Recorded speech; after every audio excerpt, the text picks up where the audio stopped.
Hello! In this video we're going to be going over flicking and how to go about that. So the concept of flicking applies to A on the top of the staff, B flat, B natural, and C, and then D as well. The purpose for flicking kind of acts like an octave key. So if you think of saxophone with the back thumb key or clarinet with your register key, the idea works similarly, where we're trying to get from a lower range of the instrument into a higher range. So one nice thing about these notes is the fingering is going to feel the same other than your left thumb compared to the lower notes. So we have low A, and then when we flick up to the higher A, it acts as an octave leap. The same applies for B flat, and then B, C, and then D. We're going to take a look at what that looks like now from the back side. All right, so here we are on the back side of the bassoon, and we got our left thumb buttons. Right, we got the whisper key, and then the ones we're going to be focusing on is this one, and then if you have one right here, that one as well. This one right here is going to vent your A. So when I play low A with the whisper key down, we're getting that note. When I lift off the whisper key, it's actually going to stay as a low A still.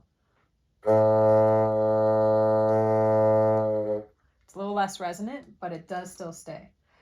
So then in order to vent the high A and basically do the octave jump up there, we're going to press down this button. And you can actually hold it down.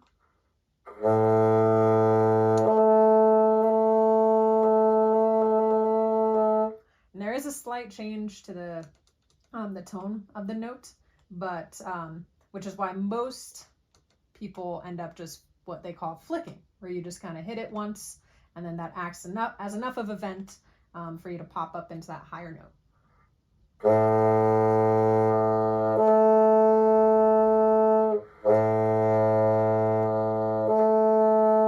All right, so that was pretty slow. A little faster would look like.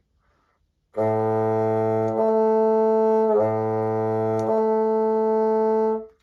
where we're getting almost that muscle memory built in. The other notes, so B flat, B, C, are all going to be with this next key up here. Well, all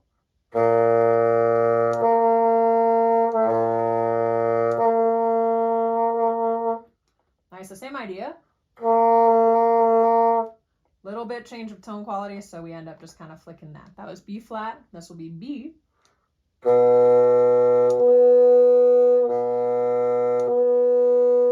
C.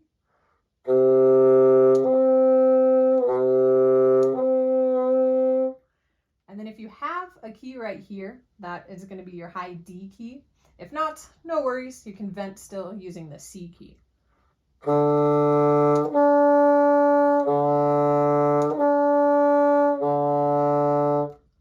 So that was a little bit about flicking.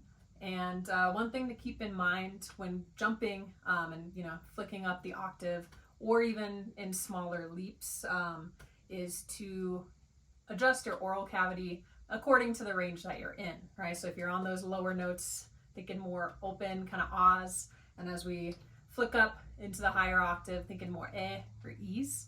One aspect of flicking as well is that we don't have to flick on going from certain notes. So if you're going from a G to an A, that's close enough in range to where you don't actually have to vent or flick for the A. Same with F sharp. But once we get down to F, we drop into a different harmonic series, and so then we need to vent for that A as well. So in our exercises, I've noted with a little circle above notes that you should vent. But if you see some that don't have a vent, but it's A, B flat, B, C above, or at the top of the staff, that's why. Same with slurring, right? If we slur up to the note from notes nearby, you know, anything above that F, then we also don't have to vent in that scenario. But if you rearticulate, it's best to vent. So a little bit about venting and flicking, and hopefully that helps you out.